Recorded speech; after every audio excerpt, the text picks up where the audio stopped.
News 24 घडामोडी, श्वास चालू घडामोडींचा। शहरातील पुरामागचं खरं कारण संग्राम जगतापांनी केलं उघड। संग्राम जगतापांनी उघड केलं अतिक्रमणाचं काळं सत्य। अहिल्यानगर शहराचं भवितव्य काही मोजक्या राजकीय व्यापाऱ्यांनी नदीत केलेल्या अतिक्रमणामुळे धोक्यात आलंय। सीना नदीचा नैसर्गिक प्रवाह रोखून पाणी घराघरात घुसलं, लोकांचे हाल झाले आणि शहर बुडालं। कालच्या पावसानंतरची परिस्थिती ही या बेकायदेशीर अतिक्रमणाची थेट परिणिती आहे। आमदार संग्राम भैया जगताप यांनी जिल्हाधिकाऱ्यांना पत्र लिहून प्रशासन आणि न्यायालयापर्यंत पोहोचलेलं हे अतिक्रमणाचं रॅकेट उघड केलं आहे। त्यांनी दावा केला आहे की काही राजकीय व्यापाऱ्यांनी प्रशासनाच्या मदतीनं सीना नदीचं पात्रच गिळंकृत केलं। इतकंच नव्हे तर उच्च न्यायालयालाही चुकीची माहिती देऊन स्थगिती मिळवल्याचं धक्कादायक वास्तव समोर आलं आहे। अतिक्रमणामुळे जीवितहानी झाली तर जबाबदार कोण? काहींच्या फायद्यांसाठी संपूर्ण शहर डुंबतंय, असा संतप्त सवाल जगताप यांनी केला आहे। त्यांनी जिल्हाधिकाऱ्यांना स्पष्ट आदेश दिले आहेत, अतिक्रमण त्वरित हटवा, अन्यथा परिणाम भयंकर होतील। आता सगळ्यांचे डोळे एका प्रश्नावर खिळलेत, शहराला बुडवणारं हे अतिक्रमण खरंच हटणार का, की पुन्हा नागरिकांच्या जीवाशी खेळ होणार?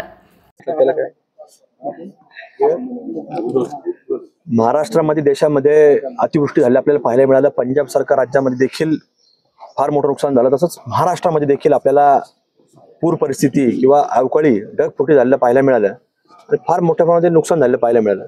तसंच अहिल्यानगर शहरामध्ये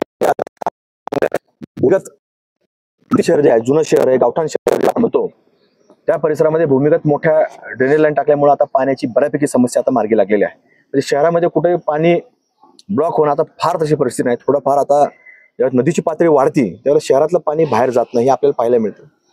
पण ज्यावेळेला 2016च्या कालखंडामध्ये माझ्यासारखा कार्यकर्ता ज्यावेळेला आमदार म्हणून त्या महाराष्ट्र विधानसभेमध्ये गेला, पावसाळी अधिवेशनामध्ये मी त्यावेळेला विधानसभेमध्ये प्रश्न उपस्थित केला होता की सीना नदीचं पात्र ह्यातून निश्चित केलेलं नाही, तर इरिगेशन डिपार्टमेंट, महसूल डिपार्टमेंट यांनी याची नदीच्या पात्राची मोजणी करावी, याची लांबी हे शहराच्या महापालिका हद्दीतून कुठपर्यंत आहे आणि रुंदीचं एकदा फायनल करावी, कारण त्याचा रेकॉर्डच आजपर्यंत नव्हतं। मग त्यावेळेला तत्कालीन महसूल मंत्री खडसे साहेब यांनी तिथं आश्वासन दिलं, त्याची मोजणी करण्याच्या सूचना देखील त्या ठिकाणी दिल्या आणि 2017मध्ये महानगरपालिकेच्या कार्यक्षेत्रामधनं सीना नदीची रुंदी ही निश्चित करण्यात आली आणि 2018मध्ये तत्कालीन जिल्हाधिकारी राहुलजी द्विवेदी साहेब हे जिल्हाधिकारी म्हणून आल्यानंतर त्यांनी हे काढण्याकरता मोहीम हाती घेतली आणि काढत असताना काही लोकांनी या सीना नदी पात्रामध्ये तुम्हाला सांगतो व्यवसाय थाटलेले आहेत आणि म्हणून या व्यवसाय हे काही सर्वसामान्य नाही आहेत। एखाद्या सर्वसामान्य लोकांनी जर अतिक्रमण केलं तर आपल्याला समजू शकतं की तो पोटा करता करतोय, राहायला जर असेल तर आपण म्हणतो त्याला राहण्याची व्यवस्था नाही म्हणून त्या सर्वसामान्य राहतोय। पण काही लोकांनी इथं छत्रपती संभाजीनगरच्या न्यायालयामध्ये जाऊन स्थगिती आणली आणि ते अतिक्रमण आजही तसंच आहे। पण आम्ही आज जिल्हाधिकारी महोदयांना मी लेखी स्वरूपात निवेदन दिलंय की मान्य न्यायालयाच्या निदर्शनामध्ये आपण दाखवून द्यावं की ही पूर परिस्थिती निर्माण झाली आहे आणि ह्या पूर परिस्थितीमधलं अतिक्रमण काढण्यात यावं।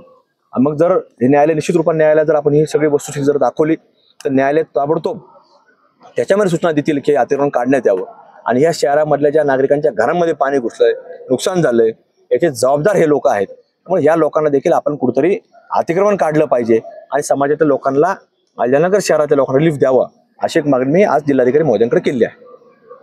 प्रतिनिधी स्वामी गोसावी, न्यूज 24 घडामोडी, अहिल्यानगर। अशाच बातम्यांचा आढावा घेण्यासाठी आजच आपल्या YouTube चॅनलला सबस्क्राईब करा। बातमी आवडल्यास लाईक करा आणि इतरांपर्यंत शेअर करा।